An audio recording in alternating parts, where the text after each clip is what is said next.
Nung umaahon tayo ba o sila? Mga ngiti nila habang nakalubog ka pa. Saan napuntang bulsa? Pinaghirapan kong mga barya.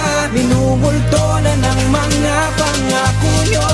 Hoy, Makinig kayo, meron ako na ikikwento. Isang bayan na punong-puno ng sakripisyo. Dahil sa mga taong nagnanakaw sa gobyerno, kinukuha lahat pati ang aming benepisyo. Mga pinaghirapan, saan nga ba napupunta? O kanino bang bulsa ang tunay na tumataba? Walang sira na kalsada yung kanilang ginagawa. Habang sila'y tuwang-tuwa, kami na may bumangawa. Korupsyon sa aming lipunan, palala ng palala. Kahit mahina na ulan ay pabaha ng pabaha. Dahil sa abusado ng magnanakaw sa mata, mga wala konsensya tao, pasama ng pasama. Hindi pala baha sa amin mapapalubog, kundi ang kasakliman na kaluluwag sunog. Sana ay matigil na ang kanilang mga gawa. Pagbayaran, ikulong ang tunay na mga